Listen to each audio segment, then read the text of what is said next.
اللهم صل على سيدنا محمد وعلى آل سيدنا محمد كما صليت على إبراهيم وعلى آل إبراهيم في العالمين إنك حميد مجيد. قال الله تبارك وتعالى في كلامه المجيد: أعوذ بالله من الشيطان الرجيم بسم الله الرحمن الرحيم.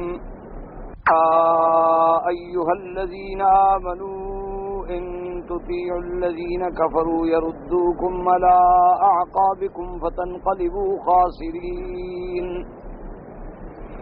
بل الله مولاكم وهو خير الناصرين. سنلقي في قلوب الذين كفروا الرعب بما أشركوا بالله ما لم ينزل به سلطانا ومأواهم النار وبئس مثوى الظالمين. ولقد صدقكم الله وعده إذ تحسونهم بإذنه حتى إذا فشلتم وتنازعتم في الأمر وعصيتم من بعد ما أراكم ما تحبون منكم من يريد الدنيا ومنكم من يريد الآخرة ثم صرفكم عنهم ليبتليكم وَلَقَدْ عَفَا عَنْكُمْ وَاللَّهُ ذُو فَضْلٍ عَلَى الْمُؤْمِنِينَ إِذْ تُسْعِدُونَ وَلَا تَلْوُونَ عَلَى أَحَدٍ وَالرَّسُولُ يَدْعُوكُمْ فِي أُخْرَاكُمْ فَأَثَابَكُمْ غَمًّا بِغَمٍّ لِكَيْ لَا تَحْزَنُوا وَلَا مَا فَاتَكُمْ وَلَا مَا أَصَابَكُمْ وَاللَّهُ خَبِيرٌ بِمَا تَعْمَلُونَ. قال المؤلف والمفسر رحمه الله تبارك وتعالى: أدام النفع بعلومه وعلومكم في الدارين آمين. إلى أن قال: يحذر تعالى عباده المؤمنين عن طاعة الكافرين والمنافقين فإن طاعتهم تورث الردى في الدنيا والآخرة. ولهذا قال تعالى: إن تطيعوا الذين كفروا يردوكم على أعقابكم فتنقلبوا خاسرين. ثم أمرهم بطاعته وموالاته والاستعانة به والتوكل عليه فقال تعالى: بل الله مولاكم وهو خير الناصرين. اب مفسر رحمۃ اللہ علیہ ان آیات کی تفسیر میں ارشاد فرماتے ہیں کہ ان آیات میں اللہ نے اپنے ایمان والے بندوں کو اس بات سے ڈرایا ہے کہ کافروں کی بات نہ مانیں، کافروں کی اطاعت ہرگز نہ کریں، کیونکہ اگر تم نے کافروں کی اطاعت قبول کر لی تو وہ تمہیں ہلاکت دیں گے دنیا میں بھی اور آخرت، کیونکہ کافر کبھی مومن کا بہی خواہ نہیں ہو سکتا، اور مسلمان جو ہیں اس وقت تک عزت سے رہیں گے جب کفر سے نفرت ہو اور اللہ کے رسول سے محبت.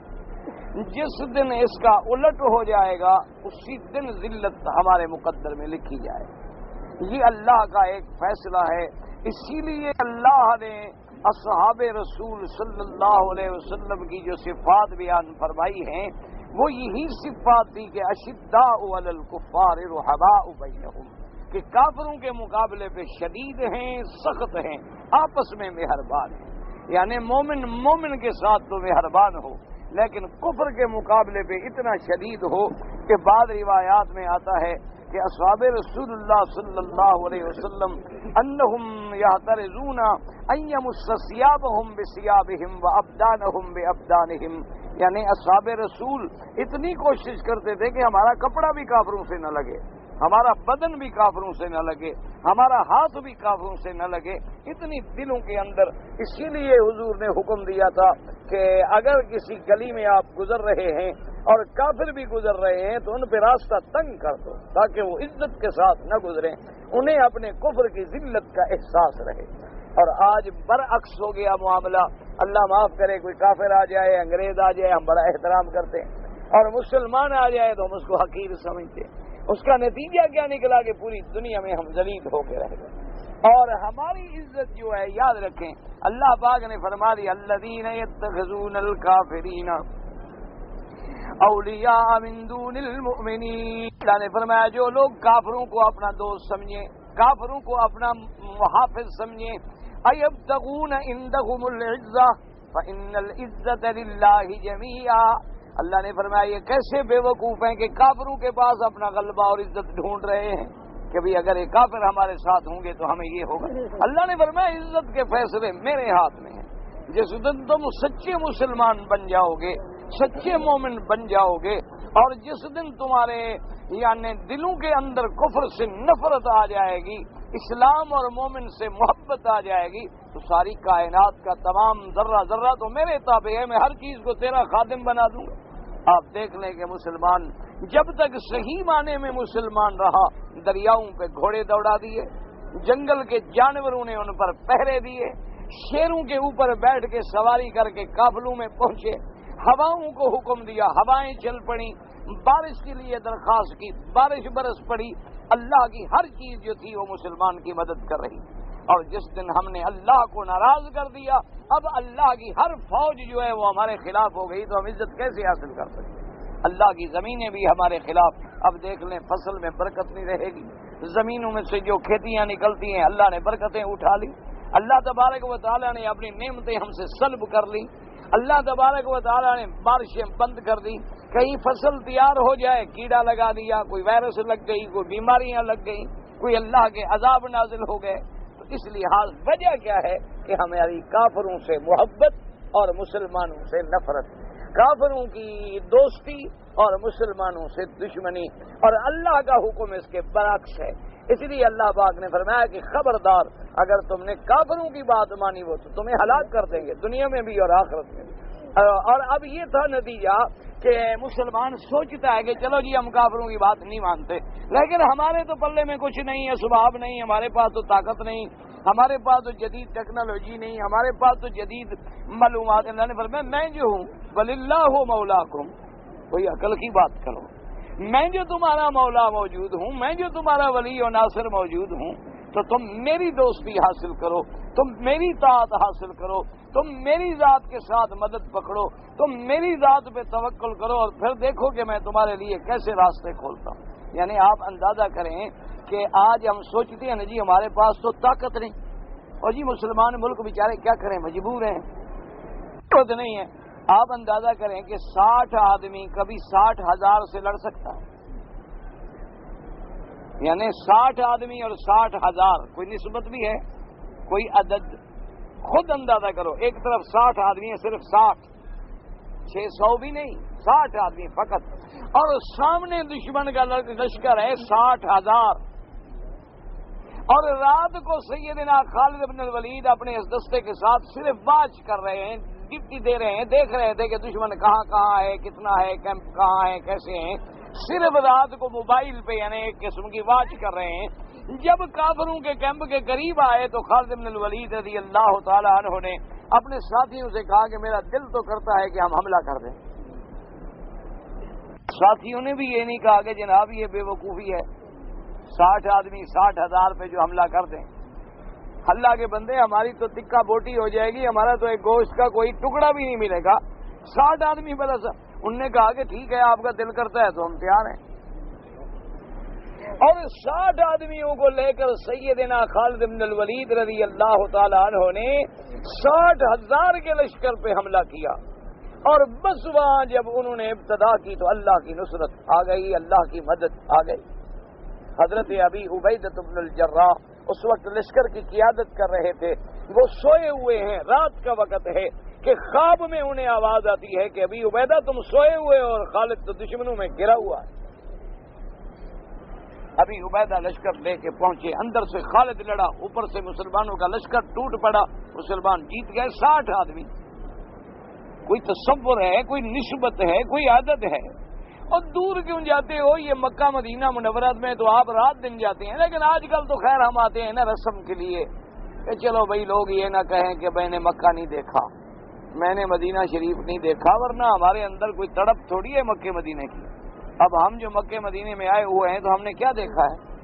اور جی کیا کریں جی کعبہ شریف کے باہر تو لکڑی لگی ہوئی ہے جی بس ٹھیک ہے، یعنی کعبہ شریف کے باہر ایک اور لکڑی لگا لیں تو بس کعبہ ختم، اس کے اثرات و برکات نعوذ باللہ ختم ہو جائیں گے. اگر خدا نہ کرے کعبہ شریف نہ بھی ہو تو کیا پھر ہمارا ایمان ختم ہو جائے گا؟ ہم اگر 20 منزلہ مکان پہ کھڑے ہو کے نماز پڑھیں تو کعبہ تو پھر بھی نیچے رہ جاتا ہے۔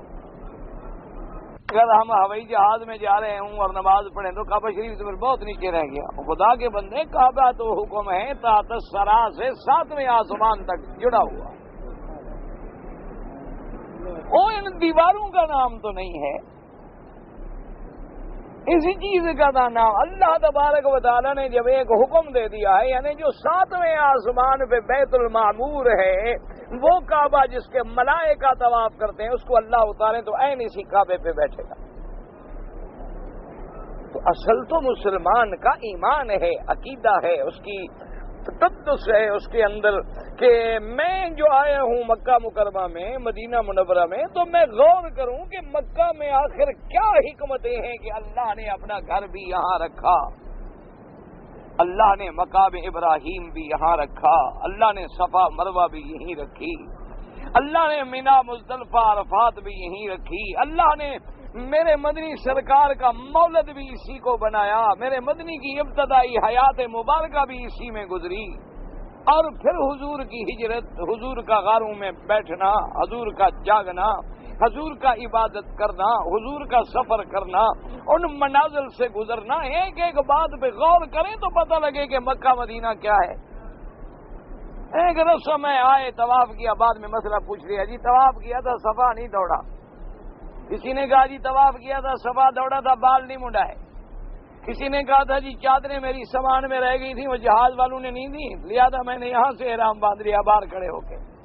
یہ ہے ہمارا عمرہ، یہ تو بس خون لگا کے شہیدوں میں نام لکھوانے والی بات ہے کہ بھی ہم بھی عمرے والے ہیں، ہم بھی حج پہ آئے ہیں، حج ہم نے کیا ہے، عمرہ کیا ہے، لیکن جس مقصد کے لیے اللہ نے ہمیں یہاں بلایا تھا کہ بھی ساری کائنات کا بندہ بندہ جو ہے میرے گھر پہنچے، صرف اسی لیے کہ بس 4-7 چکر لگاؤ اور دوڑ لگاؤ، بال کٹواؤ اور جناب السلام علیکم گھر چلے جاؤ، جیسے آئے تھے اسی طرح جھوٹ بولتے تھے، اور بڑے زیادہ جھوٹ بولنا شروع کر دو۔ پہلے داڑھی مڈاتا تھا، دوسرے دن اب روزانہ شروع کر دے، پہلے سگریٹیں پیتا تھا دیسی، اب بلائتی شروع کر دے، اسی لیے عمرے پہ آئے ہیں۔ اگر یہ مقصد ہے تو اس سے تو نہ آنا بہتر ہے۔ ہمارے لوگوں کا جو حال ہے نا، وہ تو بالکل وہی بات ہے جیسے بزرگوں نے لکھا ہے کہ ہم جب کعبے میں جاتے ہیں نا تو کعبہ چیختا ہے کہ تم باہر کیا کرتے تھے کہ اب اندر بھی آ گئے ہو۔ یا تو اپنے اندر کوئی تبدیلی پیدا کرو، اپنے اندر کوئی انقلاب پیدا کرو اپنے عقائد میں۔ اگر ایک آدمی ایمان سے کہیں کہ ساری زندگی قبروں پہ سجدہ کرتا تھا، حضور کی مزار مبارک دیکھنے کے بعد بھی اسی طرح قبروں کا سجدہ کرتا ہے، تو مدینہ شریف آنے کا فائدہ؟ مجھے آخر سمجھائیں آپ، ایک آدمی کے دل میں سیدنا ابو بکر، سیدنا عمر کے بارے میں دل میں نعوذ باللہ غلطی سے یا جہالت سے یا کسی وجہ سے بغض تھا، وہ مدینے میں آ گیا، آنکھوں سے دیکھ لیا کہ یہ مزار رسول ہے اور عین قدموں میں ابو بکر و عمر ہیں، یہاں بھی صلاۃ و سلام پڑھے جا رہے ہیں، یہاں بھی صلاۃ و سلام پڑھے جا رہے ہیں، یعنی ایک دن میں کروڑوں صلاۃ و سلام برس رہے ہیں، اب بھی اس کو عقیدہ ٹھیک نہیں ہوا، ابو بکر عمر سے محبت پیدا نہیں ہوئی، تو آنے کا فائدہ؟ مدینہ منورہ میں حاضر ہونے کا مجھے سمجھائیں کوئی۔ اچھا خود کھڑا ہے بھی کہاں جا رہے ہو؟ حضور پہ سلام پڑھنے۔ کہاں پڑھو گے؟ حضور کی قبر مبارک پہ سامنے کھڑے ہو کے۔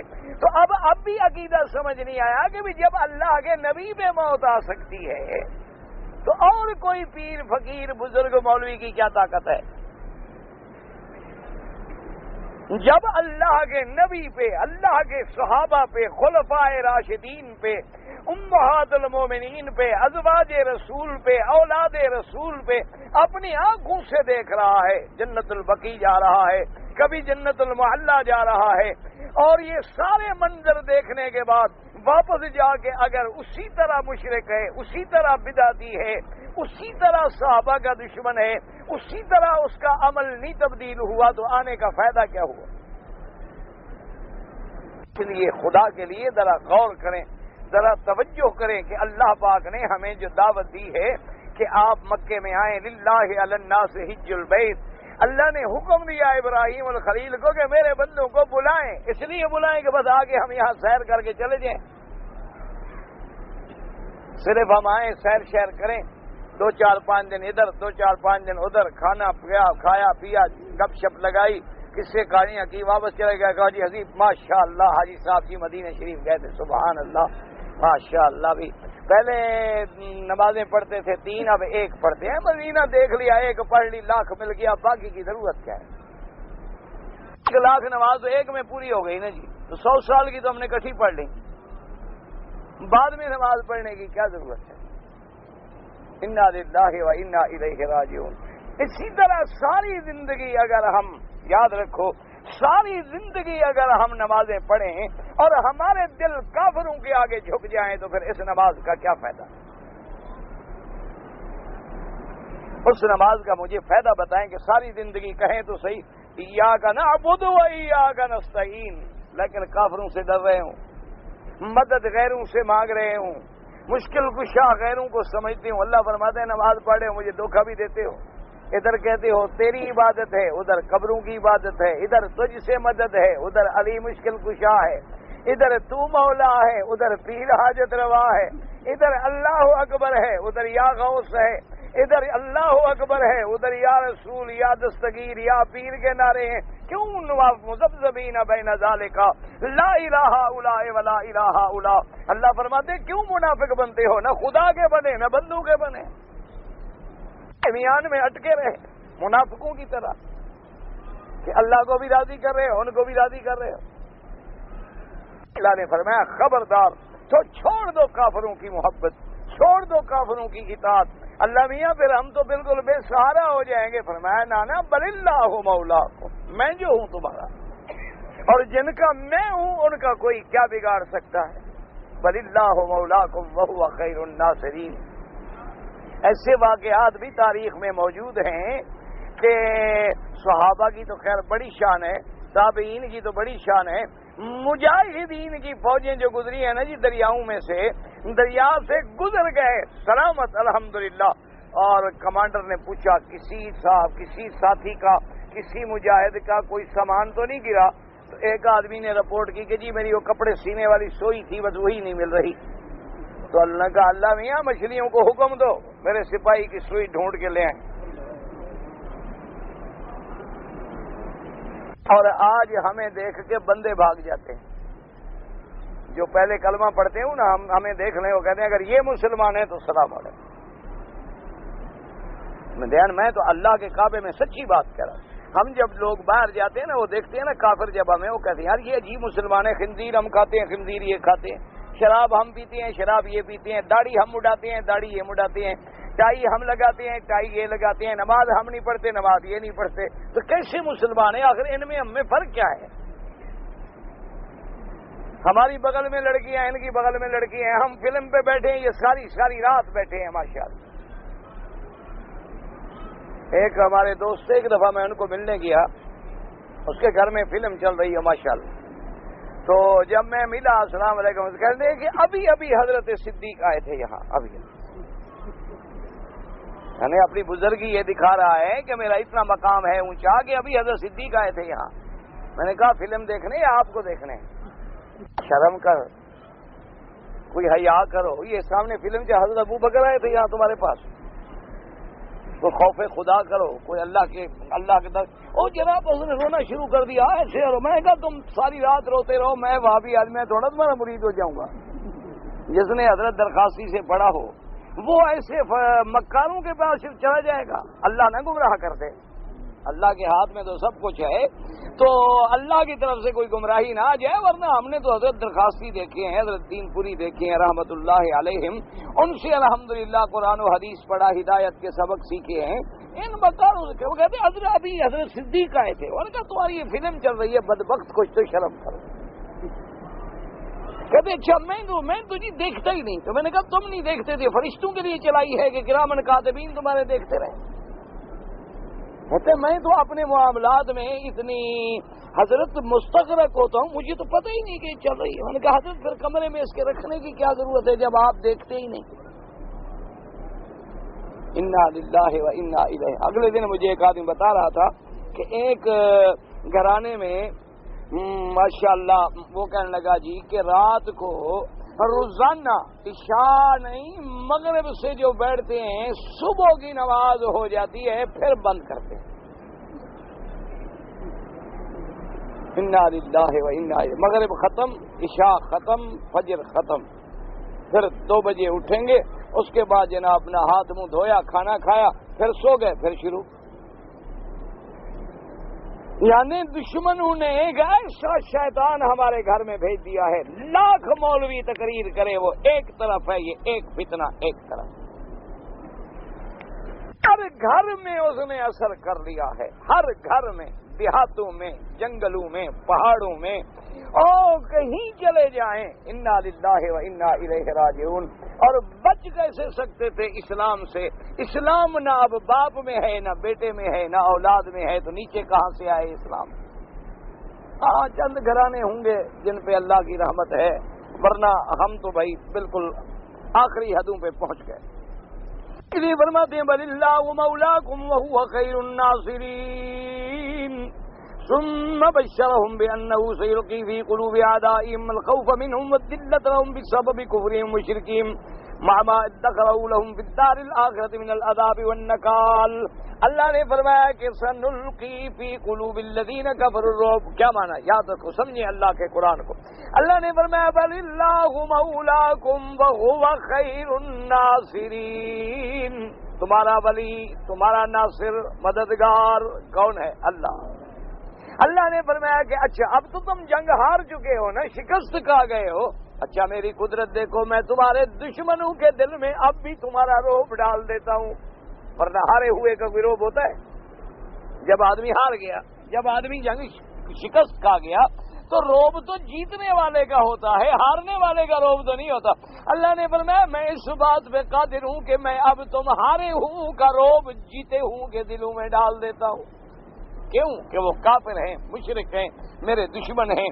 اور ساتھ یہ بھی بتلا دیا کہ ان کو فتح اس لیے نہیں ہوئی کہ کہیں وہ میرے دوست بن گئے، نانا، وہ فتح اس لیے ان کو وقتی طور پہ ہوئی کہ تم نے غلطیاں کی، تمہاری غلطیوں کی وجہ سے تم پہ امتحان آ گیا، ورنہ وہ تو کافر ہیں، ان کے پاس تو کوئی دلیل نہیں، کوئی حجت نہیں، ان کے لیے تو ہم نے جہنم کا عذاب بھی تیار کر کے رکھا ہے۔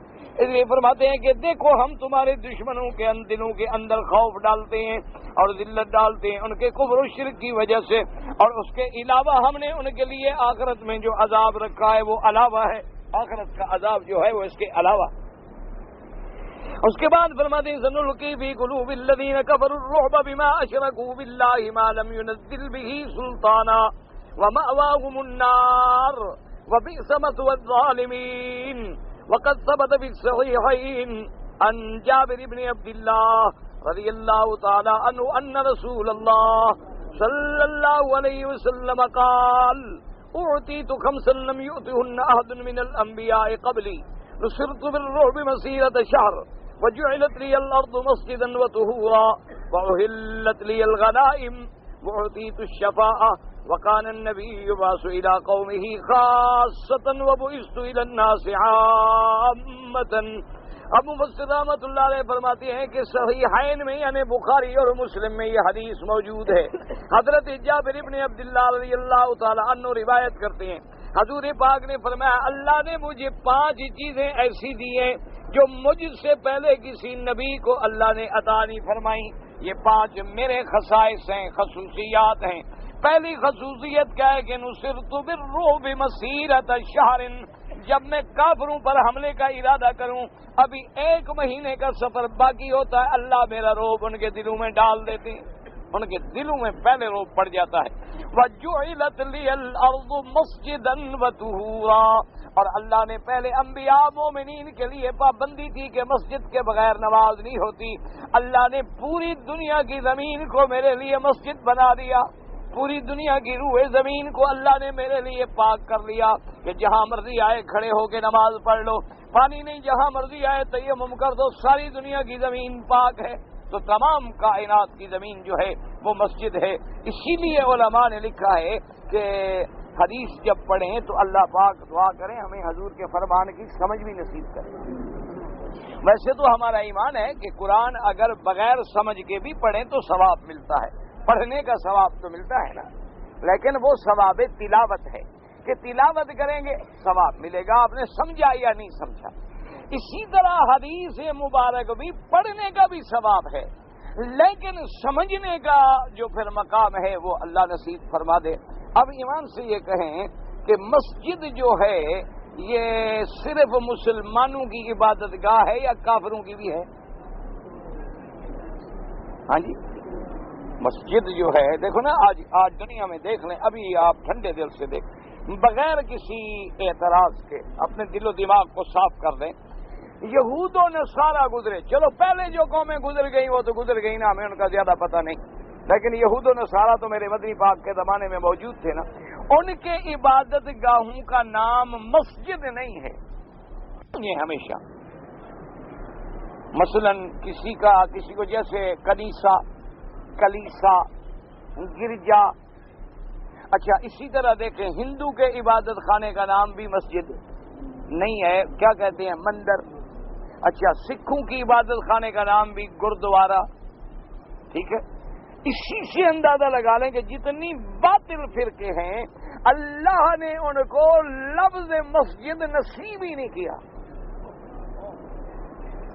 سمجھ آ رہی یہ بات کہ جتنے باطل فرقے ہیں کبھی یہودی اپنے عبادت خانے پر مسجد کا لفظ نہیں لکھے، حالانکہ وہ بھی تو آخر عبادت کرتا ہے نا، بھئی یہودی بھی عبادت کرتا ہے، اور آج کل تو یہودی اتنے اپنی عبادت میں پکے ہیں کہ اللہ معاف کرے ہمیں شرم آتا ہے کہ یہودی کو الٹا لٹکا دو، وہ بغیر ذبح کے گوشت نہیں کھائے گا، مسلمان جہاں کے بکرا مرغا آ جائے پی جائے گا۔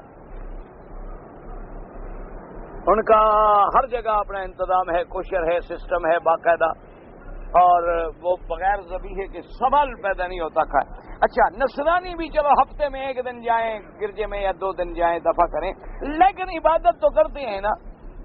انہوں نے اپنے اس پر، اچھا ہندو بھی آخر کسی نہ کسی طرح چلو بھجن گاتا ہے یا بنتی کرتا ہے یا بھگوان کے آگے رقص کرتا ہے، کوئی بلا کرتا ہے، کرتا تو ہے نا، لیکن مندر، گردوارا، گرجا، کلیسا۔ اچھا اسی طرح دیکھ لو جتنی باطل فرقے ہیں، کوئی رکھے گا جماعت خانہ، کوئی رکھے گا امام بارگاہ،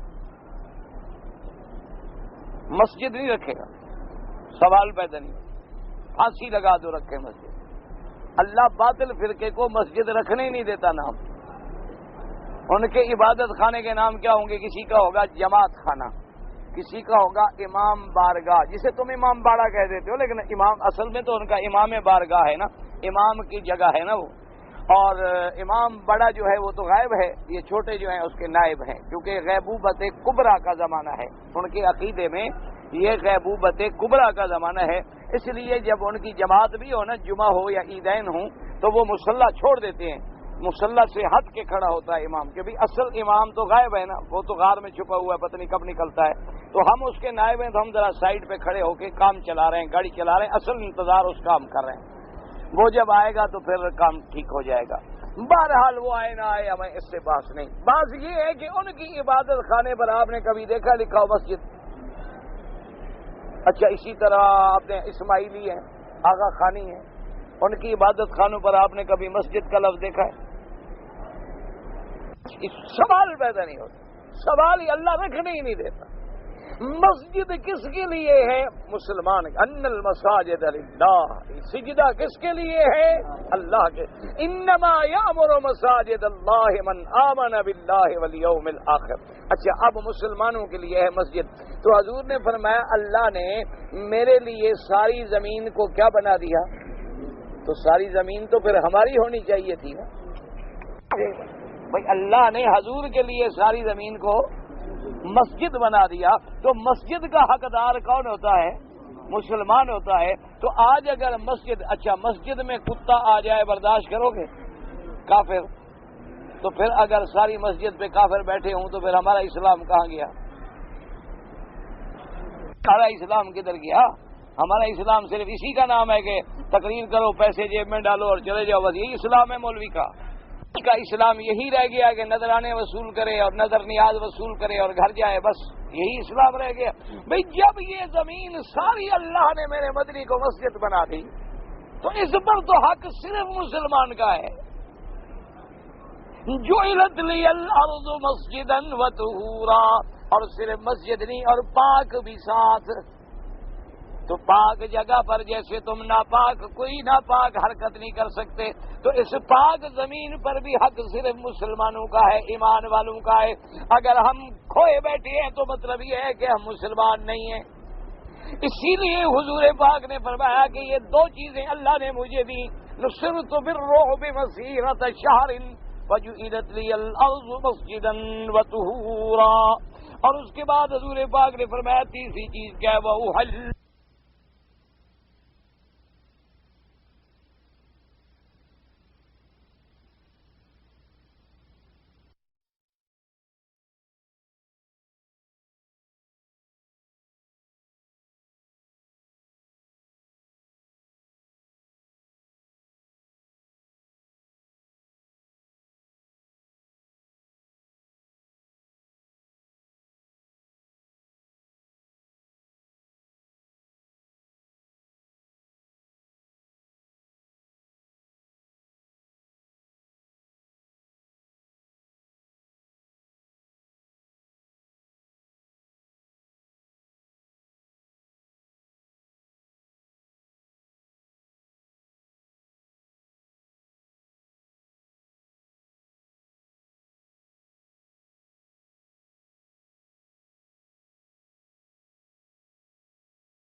میری امت پہ حلال کر دیے۔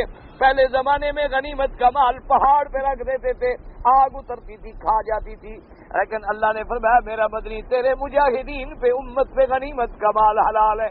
فرمایا یہ تیسری چیز بھی اللہ نے مجھے دی، وہ اعطیت الشفاعۃ، اور اللہ نے مجھے شفاعت دی۔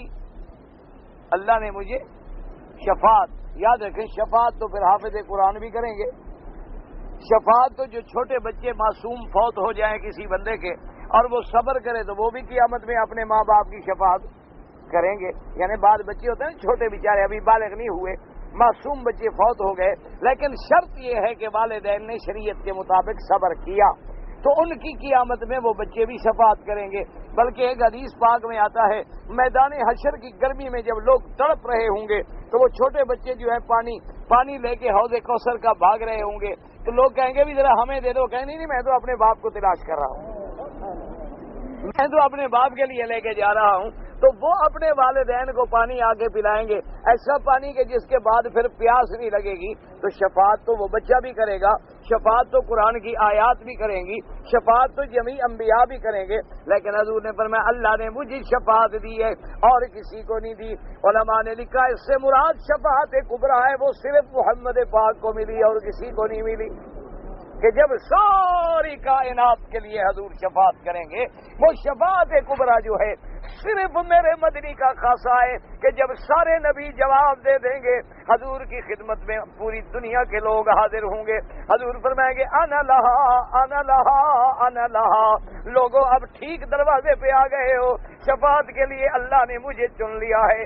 فرماتی ہیں پھر آ کے میں اللہ کے عرش کے نیچے سجدہ کروں گا، اللہ سے درخواست کروں گا، اللہ تبارک و تعالیٰ میری شفاعت منظور فرمائیں گے۔ تو فرمایا یہ چوتھی چیز بھی مجھے ملی اور کسی کو نہیں ملی۔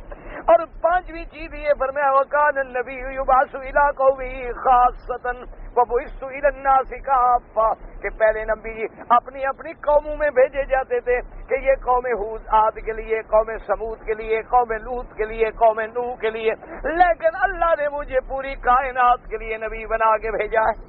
بعثت الی الاحمر والاسود، اللہ نے مجھے گورے کالے عربی اجمی تمام مخلوق کے لیے نبی بنا کے بھیجا۔ یہ صفت بھی اللہ نے صرف مجھے دی ہے اور کسی کو عطا نہیں فرمائی۔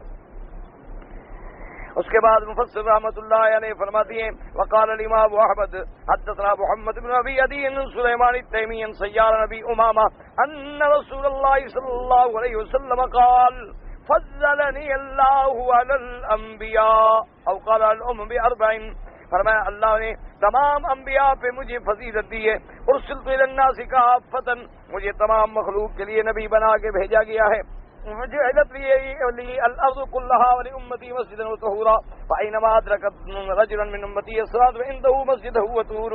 حضور نے فرمایا کہ اللہ نے پوری زمین میری امت کے لیے مسجد بھی بنا دی اور پاک بھی کر دی، جہاں تمہیں نماز کا موقع ملے، اگر پانی نہ ملے تیمم کر کے بھی نماز پڑھ لو۔ ونصرت بالرعب مسيرة شهر يقذف في قلوب اعدائي واحلت لي الغنائم، اور اللہ تبارک و تعالیٰ میرا روب دشمنوں کے دل میں ڈالتے ہیں، جیسے کہ اللہ نے جنگ احد والے دن شکست کے باوجود کافروں کے دل میں ایسا روب ڈالا کہ وہ مدینے میں داخل نہ ہو سکے، حالانکہ وہ تو جنگ جیت چکے تھے نا بھی، اب تو ان کو دارالخلافہ پہ قبضہ کرنا تھا، لیکن وہ مدینہ منورہ میں داخل نہ ہو سکے اور مسلمانوں پہ حملہ نہ کر سکے اور واپس اسی طرح لوٹ گئے، تو اللہ تبارک و تعالی نے ان کے دلوں میں رعب ڈال دیا مسلمانوں کا۔ رواہ الترمذی من حدیث سلیمان التیمی سیار القرشی الانبی مولاہم الدمشقی سکن البصرہ النبی امام الصدی بن اجلال رضی اللہ تعالی عنہ بھی وقال حسن صحیح وقال سعید بن منصور انبانا ابن وحب قال اخبرنی عمرو بن الحارث ان ابا یونس حدثه النبی حریرہ رضی اللہ تعالی عنہ ان رسول اللہ صلی اللہ علیہ وسلم قال نصرت بالرعب علی العدو، ورواه مسلم من حديث ابن وهب وقال الامام احمد حدثنا حسن محمد قال حدثنا عيسى نبي عيسى كالنبي بردة النبي نبي موسى قال رسول الله صلى الله عليه وسلم اوتيت خمسا بعثت الى الاحمر والاسود وجعلت لي الارض طهورا ومسجدا وحلت لي الغنائم ولم تحل من كان قبلي ونصرت بالرعب مسيرة شهر واوتيت الشفاعة وليس من نبي الا وقد سال الشفاعة وإني قد اختبأت شفاعتي لمن مات لا يشرك بالله شيئا تفرد به احمد۔ حضور پاک نے فرمایا اللہ تبارک و تعالی نے ہر نبی کو ایک دعا دی تھی کہ جو مانگنا ہے مانگ لو، جو مانگو گے میں قبول کر لوں گا۔ حضور نے فرمایا ہر نبی نے مانگ لی لیکن میں نے چھپا کے رکھ لی، میں نے کہا اللہ میاں وہ دعا میں نہیں مانگتا، وہ میں تم سے یہ مانگتا ہوں کہ میری امت میں جو مرے لیکن مشرک نہ ہو تو اس کے بارے میں میری شفاعت منظور کر لینا، شرط یہ ہے کہ شرک پہ نہ مرے۔ دعا کرو اللہ ہر مسلمان کو شرک سے بچائے، اللہ تبارک و تعالی ہر مسلمان کو قبروں کی عبادت سے بچائے، اللہ تبارک و تعالی انسانوں کی عبادت سے بچائے، اللہ غیر اللہ کی عبادت سے بچائے۔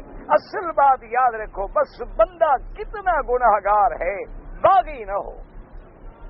دنیا میں بھی بادشاہ اگر پکڑتے ہیں نا کسی کو، کوئی جرم ہو 5 سال 2 سال 4 سال 10 سال 15 سال 20 سال پھر معافی مل جاتی ہے، لیکن باغی کو تو بندے معاف نہیں کرتے، خدا اپنے باغی کو کیسے معاف کرے کہ میں نے تمہیں اپنی عبادت کے لیے پیدا کیا، تم نے پیشانیاں غیروں کے آگے جھکا دی، میں نے تمہیں اپنے آگے جھکنے کا حکم دیا تو بندوں کے آگے جھک گیا۔ رکوع میرے لیے تھا، سجود میرے لیے تھا، جھکنا میرے لیے تھا، عبادت میرے لیے تھی، منت میرے لیے تھی، نظر میرے لیے تھی، نیاز میرے لیے تھی، طواف میرے لیے تھا، قربانی میرے لیے تھی، تم نے غیروں کے لیے شروع کر دی، تو جب تم باغی ہو تو پھر معافی کا سوال پیدا ہے۔ اس لیے حضور نے فرمایا کہ من مات یشرک باللہ شیئا، جو شخص مر گیا اور اللہ کی ذات کے ساتھ شریک کرتا ہے، اللہ پاک حرمہ اللہ علیہ الجنہ، اللہ نے اس بندے پہ جنت حرام کر دی کہ مشرک کبھی جنت میں داخل نہیں ہو سکتا۔ اللہ تبارک و تعالی ہر آدمی کو شرک سے بچائے۔ مشکل یہ ہو گئی ہے میرے بھائی کہ لوگ ایسے رنگین بہانے بنا کے کہتے ہیں بابا یہ ہم جو قبروں کے طواف کرتے ہیں شرک کوئی نہیں، یہ تو تعظیم ہے، ہم جو قبر کو سجدہ کرتے ہیں یہ تو تعظیم کا سجدہ ہے، اللہ کی عبادت والا سجدہ تھوڑا ہے۔ نماز کا سجدہ جو ہے وہ تو ہے عبادت والا، اور یہ قبر کا سجدہ جو ہے یہ تعظیم والا۔ دیکھو یوسف علیہ السلام کو یعقوب علیہ السلام نے ان کے بھائیوں نے سجدہ نہیں کیا، قرآن شریف میں لکھا ہوا ہے۔ آدم علیہ السلام کو اللہ کے فرشتوں نے سجدہ نہیں کیا۔ تو یہ لوگوں کے دلوں کو دماغوں کو بیچارے اس طرح دھوکے میں مبتلا کرتے ہیں. دعا کرو اللہ پاک ہم کو بھی انہیں بھی سب کو ہدایت دے. اللہ اگر ضد ہے تو دور کرے اور جہالت ہے تو دور کرے. غلط فہمیوں میں مبتلا ہیں تو اللہ ان کی غلط فہمیاں دور کر دے. مقصد کسی سے دشمنی نہیں، بات کو سمجھیں. پہلی چیز تو یہ یاد رکھو کہ اگر آدم کو سجدہ ہوا ہے، ہم نے کلمہ آدم کا پڑھا ہے یا محمد مدنی کا پڑھا ہے؟ کس کی شریعت کے پابند ہیں؟ اچھا، یوسف علیہ السلام کو سجدہ ہوا، چلو مان لیا ہم نے کلمہ یوسف علیہ السلام کا پڑھا یا حضور کا؟ تو پھر اس حوالے دینے کی ضرورت ہی کیا ہے؟ ہر نبی کی شریعت کے الگ احکام ہیں. آدم علیہ السلام کی شریعت میں تو بہن بھائی کا نکاح بھی جائز تھا، آج کر لو گے؟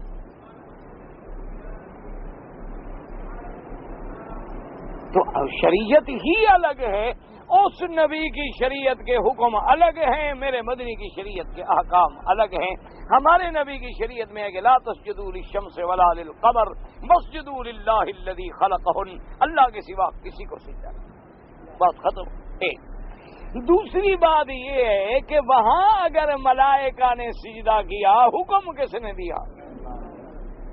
ہاں جی، اسی اللہ نے ہمیں حکم دیا کہ سجدہ نہ کرو. اگر یوسف علیہ السلام کو سجدہ ہوا ہے تو وہ بھی اللہ کا حکم ہے. کیوں؟ یوسف نے کیا کہا تھا؟ انی رأیت 11 کوكبا، میں نے خواب دیکھا ہے. اور نبی کا خواب جو ہے وہ وحی ہوتا ہے. نبی کا خواب جو ہوتا ہے وہ وحی ہوتا ہے. اسی لیے حضرت یوسف علیہ السلام نے کہا ھذا تعویل رؤیا من قبل قد جعلها ربی حقا. ابا جان، یہ اس خواب کی تعبیر ہے جو میں نے دیکھا تھا، میرے رب نے آج میرا خواب سچا کر دیا. تو نبی کا خواب بھی وحی ہوتا ہے. نبی جو خواب میں دیکھتا ہے وہ ایسے ہے جیسے اللہ کا حکم، وہ بھی اللہ کا حکم ہے. ہمیں اس بات میں پڑھنے کا کیا حق ہے؟ اور تیسری بات یہ سمجھیں، تم جب اللہ کا سجدہ کرتے ہو، اگر دل میں اللہ کی عظمت نہ ہو تو کوئی جھکتا ہے؟ بھئی آدمی اسی کے آگے جھکتا ہے جس کی دل میں عظمت ہے. کہ دل میں عظمت آئے گی تو ہم اس کو عظمت کے پیش نظر جھکیں گے. تو یہ عظمت کے لیے، عبادت کے لیے جھکنا جو ہے صرف اللہ کا حق ہے. اگر یہ تعظیم کا سجدہ جائز ہوتا تو صحابہ نے تو باقاعدہ حضور سے درخواست کی. انہوں نے آ کے عرض کیا کہ یا رسول اللہ صلی اللہ علیہ وسلم، آپ ہمارے دین کے بھی بادشاہ ہیں، دنیا کے بھی بادشاہ ہیں، آخرت کے بھی بادشاہ ہیں. ساری دنیا کے لوگ بادشاہوں کی دربار میں سجدہ کرتے ہیں، آپ ہمیں اجازت دیں کہ ہم آپ کو سجدہ کریں. آپ نے فرمایا خبردار، اللہ کے سوا کسی کا سجدہ جائز نہیں. اگر کسی غیر کا سجدہ جائز ہوتا میں بیوی کو حکم دیتا کہ خامد کو سجدہ کرے، لیکن اللہ کے سوا کسی غیر. تو یہ تعظیم کا سجدے کا پوچھ رہے تھے یا عبادت والے سجدے کی پوچھ رہے تھے؟ یعنی صحابہ حضور کی عبادت کرنا چاہتے تھے، یا حضور اگر حکم دیتے کہ بیوی اپنے خامد کو سجدہ کرے تو کیا خدا سمجھ کے کرے یا تعظیم کے لیے؟ لیکن اس کی بھی اجازت نہ ملی. تو لہذا بہانہ بنانا کہ جی ہم تعظیم کے لیے کرتے ہیں، یہ تعظیم کی بات نہیں. اصل بات کیا ہے کہ شیطان نے کہا تھا لآتینہم من بین ایدیہم ومن خلفہم وعن ایمانہم وعن شمائلہم ثم لا تجد اکثرہم شاکرین. کہ اللہ تو نے مجھے شیطان تو بنا دیا، میں ملعون تو بن گیا، تیری رحمت سے تو کٹ گیا، اب میں بھی تیرے بندوں کو دائیں بائیں آگے پیچھے ہر طرف سے حملہ کروں گا. ہر وہ عبادت جو تیرے لیے ہے میں بندوں کو غیروں کے لیے کرواؤں گا. تیرے گھر کا طواف ہے، میں ان کو قبروں پہ طواف کراؤں گا. مینا میں تیرے گھر کی قربانی ہے، میں ان کو قبروں پہ قربانیاں کرواؤں گا.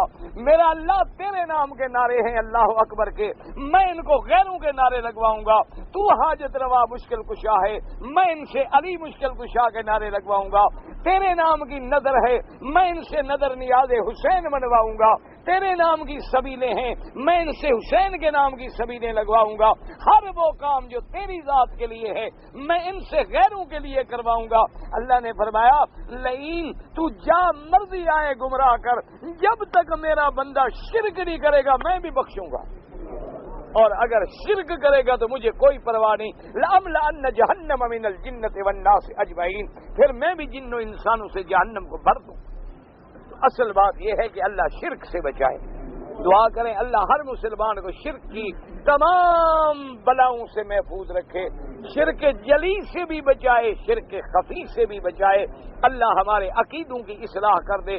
جب تک عقیدہ صحیح نہیں ہوگا لاکھ عمریں کرو کوئی فائدہ نہیں ہوگا، لاکھ حج پڑھیں کوئی فائدہ نہیں ہوتا۔ پہلے اپنے عقیدے کی اصلاح کریں، اپنی بنیاد کو درست کریں۔ اس لیے فرماتے ہیں حضور صلی اللہ علیہ وسلم قد سال الشفاعت و انی قد اختبات شفاعتی لمن مات لا یشرک باللہ شیئا، میں نے اپنی شفاعت کی درخواست چھپا کے رکھ لی ہے، اللہ تبارک و تعالیٰ سے کروں گا، لیکن اس کے لیے کروں گا جس نے کبھی اللہ کے ساتھ شرک نہیں کیا ہوگا، کیوں مشرک کے لیے شفاعت کا سوال ہی پیدا نہیں ہوتا۔ دعا کریں اللہ ہم سب کا خاتمہ ایمان پہ فرمائیں، عقیدہ توحید پہ فرمائیں، اور ہر مسلمان کو شرک و بدعات کے چنگلوں سے نجات عطا فرمائیں۔ کہتے جی کہ صرافہ جو ہے، کسی نے پوچھا ہے کہ حلال ہے یا حرام۔ صرافے کا معنی یہ ہے کہ مثلا ہم ریال دیتے ہیں یا ہم پاکستانی روپے دیتے ہیں، ریال لیتے ہیں، ریال دیتے ہیں، درہم لیتے ہیں، درہم لیتے ہیں، ریال لیتے ہیں، یہ نقد جو ہے نا دی یدن بے یدن اسی وقت دینا لینا، یہ حرام نہیں ہے، یہ حلال ہے، یہ جائز، اس میں کوئی فرق نہیں۔ تو ایک مارکیٹ ریٹ ہے، اس ریٹ پر ہم نے ایک چیز دی اور دوسری لے لی۔